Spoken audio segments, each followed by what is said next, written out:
Welcome দর্শক বন্ধুরা, আসসালামু আলাইকুম। আশা করি আপনারা সকলে ভালো আছেন। আল্লাহর রহমতে আপনাদের দোয়ায় আমিও খুব ভালো আছি। এখানে দেখানো হচ্ছে যে 5 ইঞ্চি গাঁথনি ছাদের নিচে 5 ইঞ্চি গাঁথনি করা হচ্ছে। এখানে কিন্তু একটা ভুল কাজ হচ্ছে, সেটা ছাদ দিয়ে কিন্তু গাঁথনিটা করা হচ্ছে। ছাদ দেওয়ার আগে যদি গাঁথনিটা করা হতো তাহলে কিন্তু অনেক মজবুত হতো। এই জন্য আপনারা ওদেরকে বলি বারবার যে আপনারা ছাদ দেওয়ার আগে গাঁথনিগুলো করে নেবেন, তাহলে আপনার বিল্ডিংটা অনেক মজবুত হবে। আর বিল্ডিংটা মজবুত হলে বিল্ডিংটা অনেক দিন টেকসইও করবে। এখানে দেখেন যে গাঁথনিগুলো করা হয়েছে, এই যে কলমের সাইডে যে একখান করে গাঁথনি করা হয়েছে, এই গাঁথনিটা কিসের জন্য দেওয়া হয়েছে এটা আপনারা আজকে একটু ভালো করে বুঝে নেন। অনেক সময় দেখা যায় দরজার চৌকাঠ লাগাইতে গেলে কলমে গ্রুপ কাটতে হয়। সেক্ষেত্রে আপনারা কলমের সাইডটা যদি এইভাবে একখান করে গাঁথনি করে দেন, তাহলে কিন্তু সেই কলমের গ্রুপ আর কাটা লাগবে না। আর এই কলমে যদি গ্রুপটা কাটেন আপনি, তাহলে আপনার কলমটা অনেক দুর্বল হয়ে যাবে।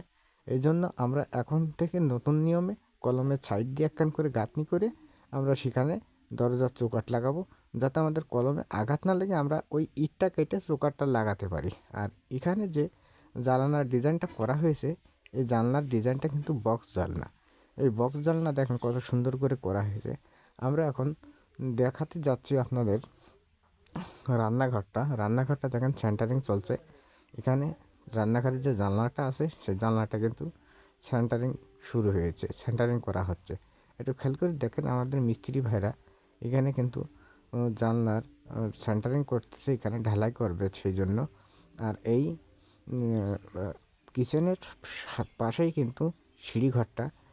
প্রথমত আমরা সিঁড়িতে উঠে কিন্তু আমরা কিচেনের ভিতরে সামনের দিয়ে কিন্তু ভিতরে ঢুকবো।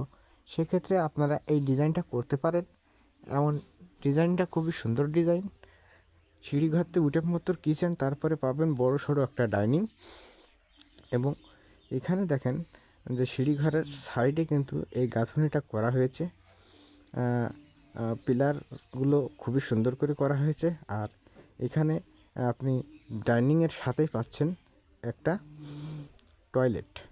আর যে ছাদগুলো প্লাস্টার করা হয়েছে, একটু খেয়াল করে দেখলেই আপনারা বুঝতে পারবেন যে এই ছাদে প্লাস্টার করার সময় কিন্তু খুবই সুন্দর ফিনিশিং করে কিন্তু করা হয়েছে।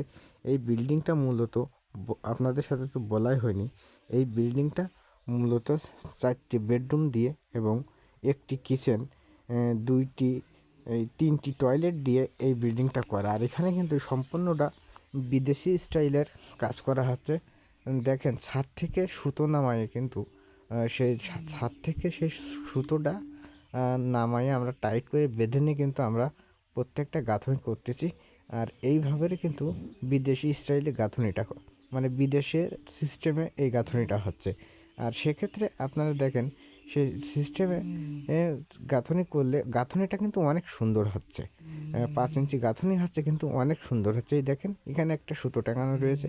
আর যে গাঁথনিগুলো করা হয়েছে দেখেন খুবই চকচকে ঝকঝকে হয়েছে।